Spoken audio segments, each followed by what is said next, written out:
back to another episode of Healthy Waves, the podcast where vibrant conversations meet expert insights. I'm your host Avik, and together we ride the waves of transformational health, expansive mindset, and also I'd say soul stirring lifestyle shifts. Yes. So here we gather the experts, explorers, and the thought leaders to stir up the waters of conventional thinking and maybe um, that leave you with a few ripples of your own.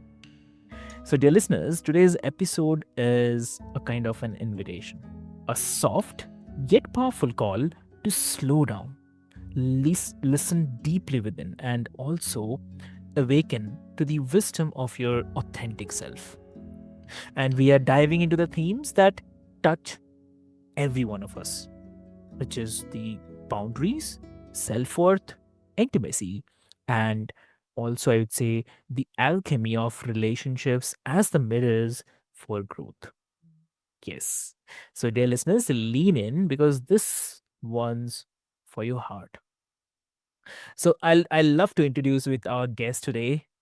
Our guest today is someone who doesn't just talk about healing; she lives it, breathes it, and guides through others. Guides others through it. So, meet Rose Leopold. So, welcome to the show, Rose. Thank you, Avik. Thank you so much for having me. Wonderful, lovely, lovely, Rose. So, Rose, like before we start, I'll quickly love to introduce you to all the listeners. Dear listeners, Rose is an authenticity and intimacy coach, writer, speaker, and multidimensional woman whose path has been anything but ordinary. So, from navigating the chronic illness, depression, and anxiety to transforming her life through the somatic therapy, trauma work, and psychedelic assisted healing. She now helps men reconnect with their emotions and reclaim their confidence, expression, and I'd say relationships. Yes.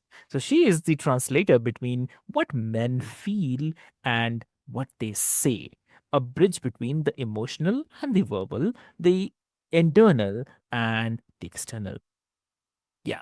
So, with a background spanning psychology, holistic health, theater arts, sex work, and uh, the intentional community living. Yes, Rose brings a grounded, soulful approach that equal parts science and the spirit with wit and wisdom. Yeah. So, whether you are here to deepen your self awareness, dear listeners, explore the conscious connection, or simply be present for a kind of conversation that might be or might stir something within, get ready to meet Rose Leopold. So, Rose, welcome to Healthy Waves. I mean, it's really, really an absolute joy to have you here today. And how are you arriving this space today? Yeah, Avik, thank you so much for that beautiful introduction. I'm feeling very alive today. Very grateful to be here. Grateful to meet you. I've had the pleasure of being on a couple of the podcasts under your umbrella already, and have really looked forward to meeting like the man who put it all together, who started it all. Thank you. Thank you so much, Rose. It's really, really an honor to have you here today. And yeah, guests are my motivations, definitely, I have to say. And yes, and I have you with us today. And I definitely love to explore. Like, you have such a rich tapestry of life experiences, like many of them unconventional, that shaped how you approach the emotional healing. So, from there, like, if you can share a kind of pivotal moment when you realize that the conventional paths weren't serving you anymore. So, There have been so many moments. mhm, So many moments. Gradual One that stands out, one that continues mm, to stand out is when this was 6.5, 7 years into my 8-year phase of very debilitating chronic illness, mhm, physical, mental, emotional, spiritual illness that just took over my life. Like, there was I had very little energy, time, or attention to give to anything else. Yeah. That was what I was doing. Uh, and I had already started following the trail of breadcrumbs that were slowly leading me out of conventional conventional medicine, right? Medications, Yeah. hospitals, and just kind of the modern medicine that often approaches illness with these band-aid approaches that aren't really addressing the core issue. And part of that, especially the beginning of that journey, was that I started working with life coaches instead of counselors, instead of therapists. Um, and that was a big shift. There's definitely Hmm. generally like a different flavor, right, between a licensed professional counselor and a life coach. Although there's a lot of crossover too, and I could go on Yeah. tangent there, but I'll let it go. So my first life Hmm. coach, I remember um being at his house talking to him and his wife, Hmm. and he Okay. dropped this like thought bomb on me that was like, well, you know that you're the one that's creating your reality, right? And Avik, I left I left crying. I left angry. My inner children were Hmm. absolutely throwing a fit. Yeah. I felt very defensive, right? Like, how dare you tell me that I'm the one that's created Hmm. this trauma, this mess, this misery, right? For Yeah. myself. It was a lot to hear. And there was this hook that had me, right? Where I could sense that there was at least a little bit of truth in what he said, just a little, and I knew that even if for however much what he said was true, I wanted to know. I wanted to understand, why would he say that? Is that true in his experience? Because, oh my goodness, if that's true, then I've gotta figure out how to do that, right? Like I was so tired by that point of the the life that I was living, and if it was true that I was the one that was manifesting that, well then gosh, whatever it took, I was going to figure out how to create something different. Exactly. Exactly. I mean, yeah, definitely. I mean, ooh, what to say? I mean, and like, how did that moment shift the trajectory, like, of your healing journey? Like, how does it inform you to hold space for the others now? Mhm. Well, so in my personal journey, I started quickly seeing the ways in which I was playing victim to my experience. And that's really, uh, we can't unknow what we know. We can't unsee what we've seen, Mm, right? So as soon as I started noticing the ways that I was thinking, that I was speaking, that I was acting, that were coming from a place of like, oh, poor me. mm, I guess I'm gonna settle for this thing I don't want, or letting noticing the ways I was letting my emotions control me, ways that I was letting my thoughts control me. Yeah. I I started, the arduous journey, not mhm, I will be honest, it is a challenging journey, especially from if mm. one is climbing out of a deep dark hole of Yeah. taking back that responsibility, right? Assuming personal responsibility for my life and my experience. There's a really phenomenal quote. It may be from somewhere else. Originally, I heard it from the movie Perks of Being a Wallflower. Uh, Okay. we we're not we can't control where we come from, but we can Mm, control where we go from there, right? exactly. And when we find that line of like, no matter what I'm arriving at this moment with, Mm, I'm the only one that has the ability to choose the direction that I move in, right?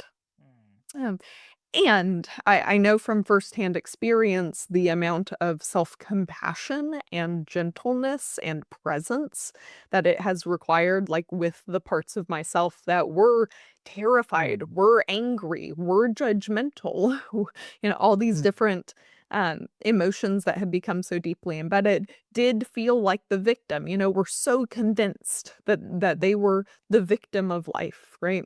Um, and so I would say that that's on both ends, that's what I bring to my mm, clients. That's what I bring to my writing and speaking and how I hold space is one, a gentleness, a receptiveness, a compassion for the parts that are still learning how to love and be loved. And yeah.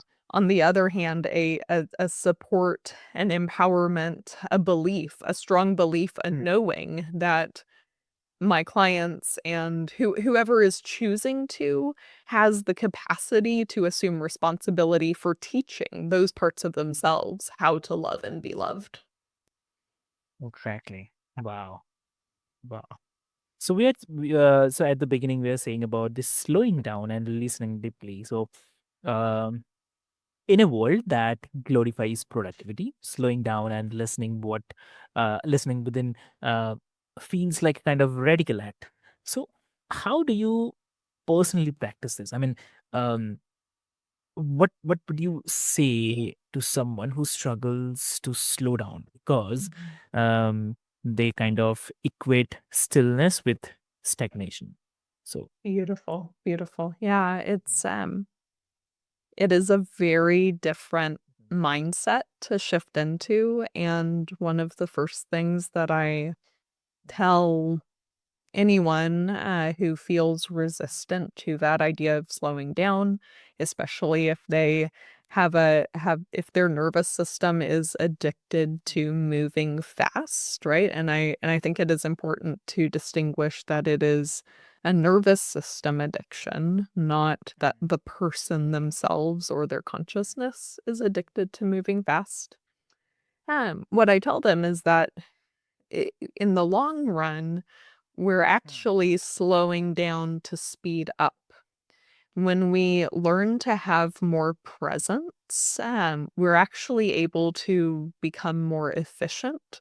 We're able to get more done.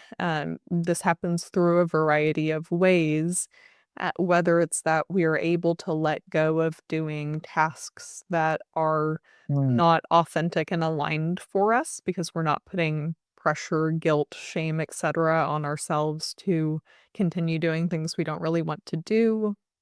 Maybe it's that we learn how to better delegate tasks, because we're not taking on, excessive amounts of responsibility for feeling like I'm the only one that can do it, right? mm, Whatever thoughts may be getting in the way. So I do want to start with that caveat that okay. I'm not suggesting, and I don't think Avik's suggesting to any of the listeners that we want you to go, like, sit in a cave in the woods for the rest of your life. Um, right? Really what um, the purpose per se of slowing down is to experience a greater depth of presence. And that depth of presence then translates to is integrated into whatever amount of productivity or speed is authentic for you in your day-to-day life. Yeah. But then because we've taken that time to cultivate that depth of presence, even when we are getting a lot of things done, it's coming without the stress and without the guilt and without the pressure and without the feeling of if I don't get this done, XYZ is gonna happen, right? True. So for anyone who yeah, here's slowing down as a, like, "I can't do that. I can't do that." Right? That's not an option for me. It's like, well, if you need to bargain with yourself, be like, "Well, actually, in the long run, can I trust that there's a possibility that if I learn how to cultivate this depth of presence through slowing down, that in the long run, I'll actually be able to Mm, increase my productivity. I'll actually be able to get more done, because in that time, right, we're learning to clear out all of the crud, Mm, all of the gunk that is mm, actually slowing us down day to day, but that we're not aware of because we're not taking the time to notice it. mm. Right? So when we give ourselves time and space, and maybe that's in stillness, so maybe Yeah. that's in sitting meditation or laying down, and just practicing a very basic mindfulness meditation using the breath as an anchor.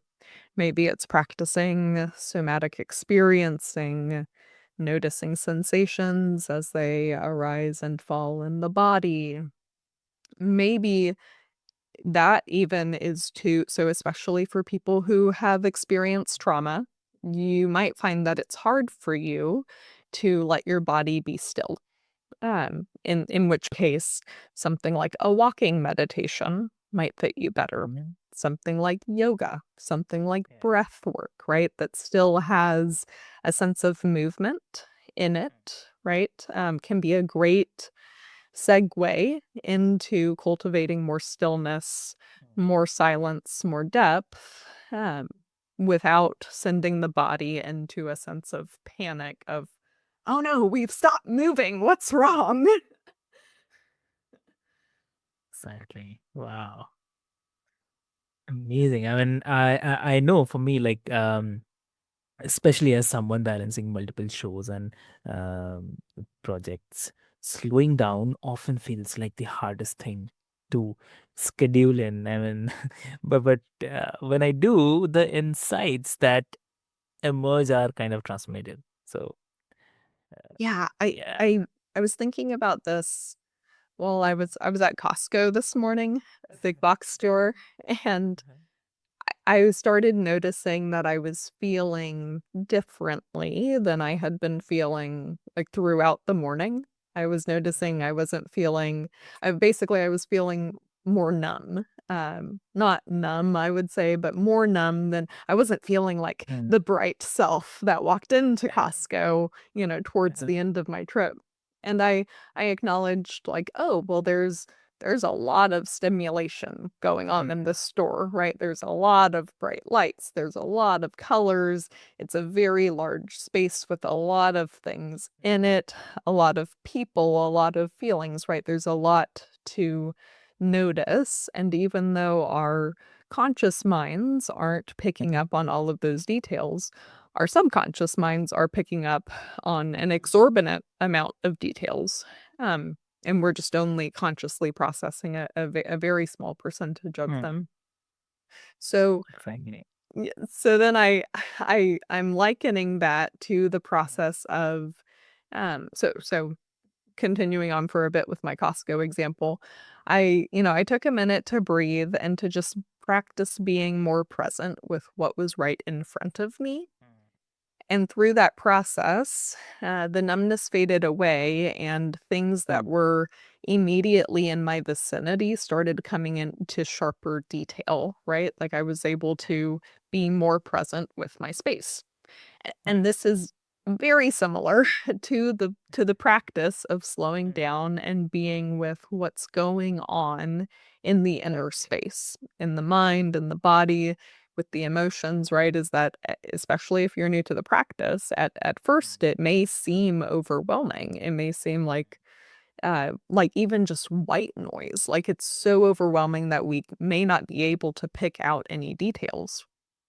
But over time, especially if we have helpful practices, Mm.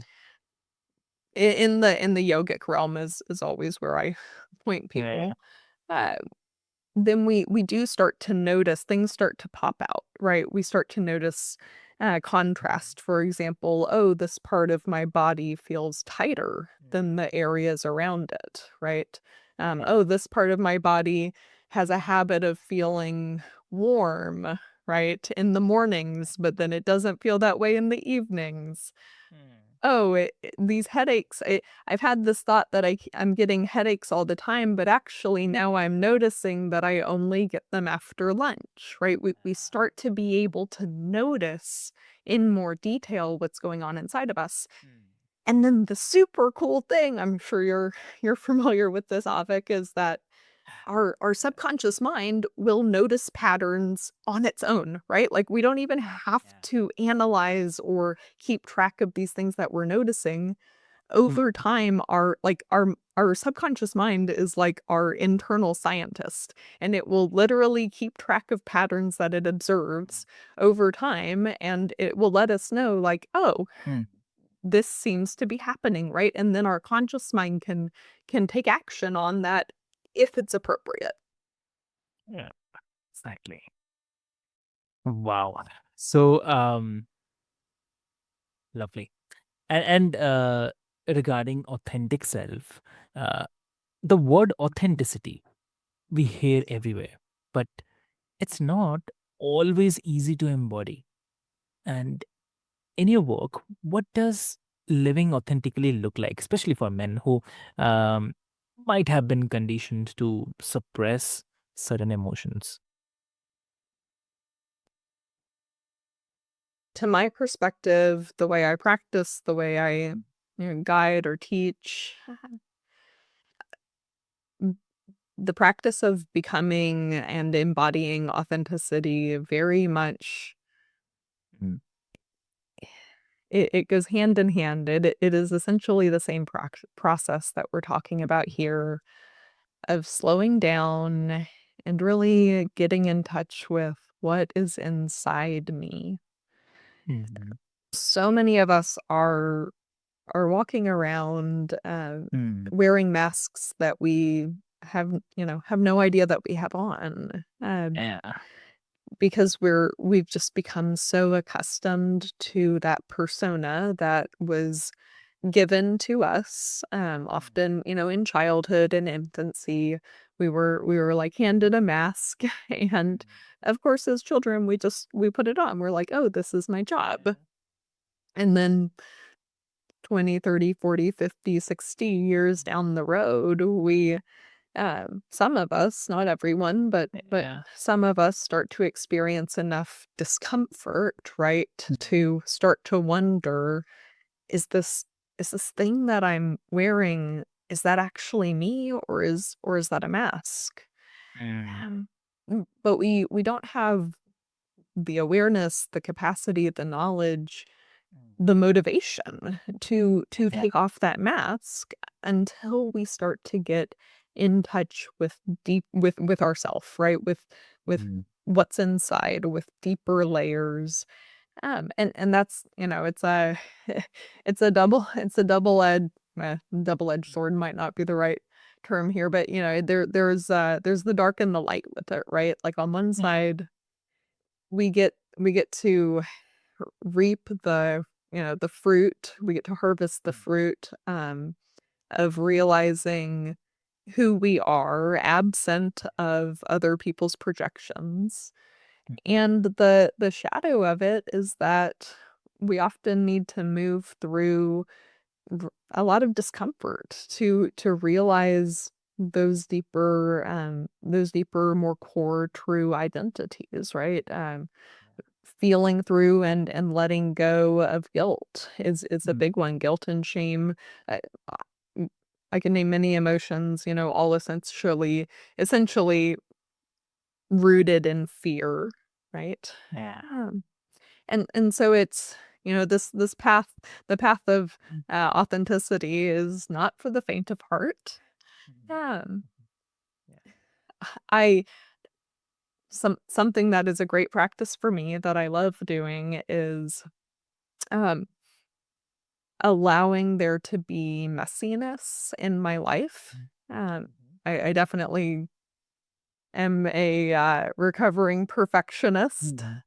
as some might put it, and it has been a very liberating process to Uh-huh. just allow for messiness in my life, including in my like outward facing self. So like yesterday, I made a little video, posted it on my social medias, and Okay. I like totally, Mm, accidentally, right, made a hand gesture during the video that I realized immediately after. I was like, "That seemed very sexual," and I didn't mean it that way.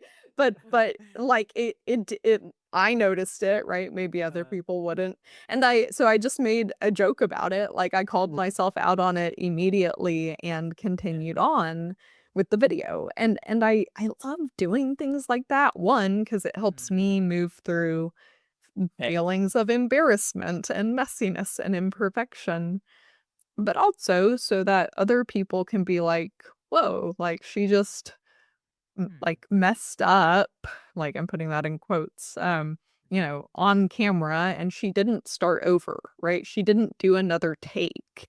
She just let it be okay, and I think so many of us, like, part of the mask is this performance, especially online and on social media of, "I need to look perfect. I need," like, the perfection is a big thing, and then if Right. it's not perfect, then we beat ourselves up about it, but, like, Mm.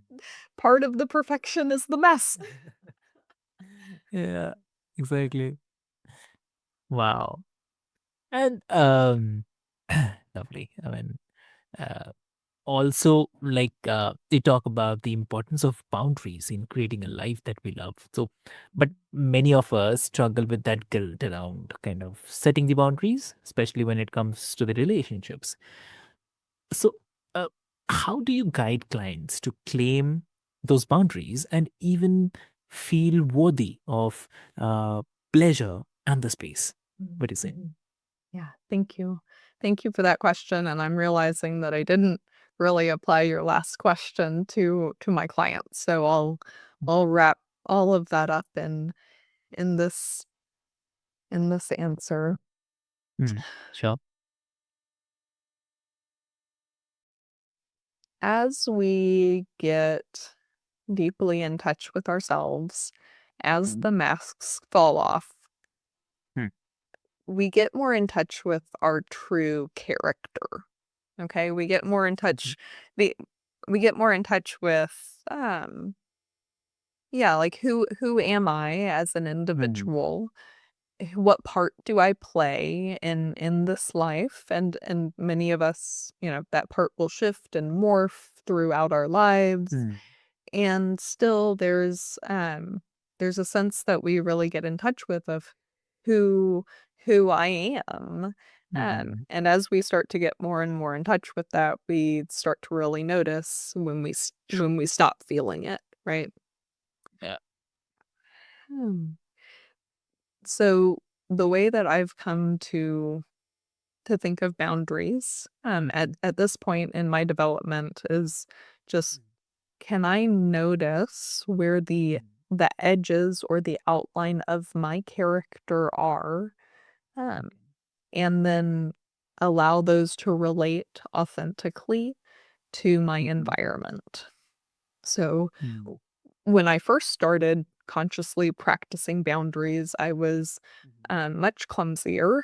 Many people are. I walk through this with clients all the time, both as they learn to set boundaries and as they learn uh, to express themselves authentically. mhm, It's normal for it to be clumsy at first, like, and please don't let that be an excuse to not proceed, because mm, just like when we learn any new thing, mm. when we're experiencing any new thing, it's a process, right? Like, True.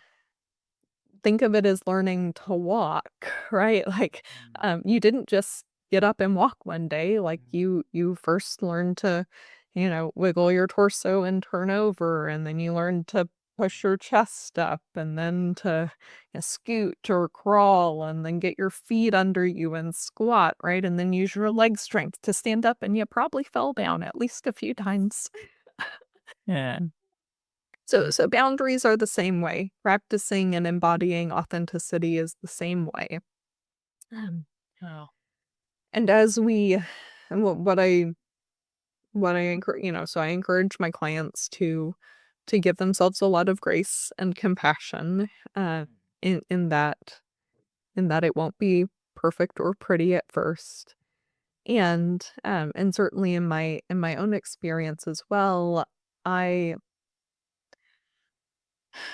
what I had to do to really figure out where my authentic edges, where my authentic boundaries were, and there are still nuances of this that I'm still learning, um, is I had to pass them, right? I had to learn how to set boundaries that were actually unnecessary, um, that were too harsh, too firm. Um, I mean, just some real vulnerability, that I feel sadness about is I have pushed people away, like, unnecessarily because I didn't know um, how to be in a more, like, nuanced, close relationship with them without letting parts of them that were more unhealthy, get into my space, right? But now I have much more capacity to, like, hold space for them without letting Yeah. that unhealthiness, like, take over me, right? So that's an example of a way that we can, over time, learn to, um well, both initially just learn to set boundaries. I mean, look, if you don't know how to, Mm. be in healthy relationship with someone and need, space from them, then that's what you need, that's where you're at. And over time, we can also learn how to just love people in a more honest way, right? Like, "Oh, okay, this is where you're at, so we're probably not gonna be best friends," right? But True. I don't need to tell you about yourself or, like, or be overly assertive or aggressive with you, right? To make sure that I'm safe, right? 'Cause that's Yeah. boundaries are all about self-respect, self-honoring, feeling safe, and as we learn to set boundaries and actually cultivate that sense of safety, Mm. respect, etcetera, internally, then we don't need to set as harsh of Mm. boundaries. It's just not necessary. We can learn how to navigate with more finesse in our relationships. Hmm. Amazing. Lovely, lovely, Rose. I mean, what an expansive, nourishing conversation. You have truly reminded us that healing isn't about fixing, it's all about returning to ourselves and about holding the space for all parts of our human experience. That's really amazing. I have a I have a Uh-huh. client who he really liked this metaphor, so we keep coming down to that um that like, we can each think of ourselves as a whole pie, but each slice is like a different kind of pie, right? Like, my pie has a piece of chocolate and a piece of pumpkin and a piece of cheesecake and all these different, like, each slice is a different kind, right? And it's really easy to get overly focused on this idea of, like, Uh, my you know, my whole pie is pumpkin, and to get hyper focused on, especially if things aren't going well with my in that aspect, right? What's wrong with that okay. aspect? And as we get to know all the Mm. different things inside ourselves, as we get to play with different archetypes, experience and practice different shadows, right? And find the gold in each of the parts of ourselves. We get to expand out, relax the mind, and see, like, "Oh, actually, I'm like this whole pie with a whole bunch of different flavors," right? Mm. And then at first, there may be a process of discovering, "Okay, well, what are these other pieces of my pie like?" And then over time, we get to integrate them all together, Yeah. into, like, one cohesive unit. Hmm. Oh, that's amazing. Lovely. Lovely. So, dear listeners, if today's conversation has stirred something in you, that's your cue to lean in, listen deeper, and maybe give yourself permission to slow down. So, whether it's kind of setting a boundary, claiming a pleasure, or simply taking a breath, this is your invitation to embody your authentic self. So, dear listeners, I'll put all the links into the show notes for your easy reference. And do not forget to connect with Rose at Naturally Rosie on Substack, where her reflections continue to ripple out in the world. I'll put these links as well. And thank you so much, everyone, for riding this wave with us. And until next time, stay connected, stay authentic, and keep creating the life that you love. Thank you so much.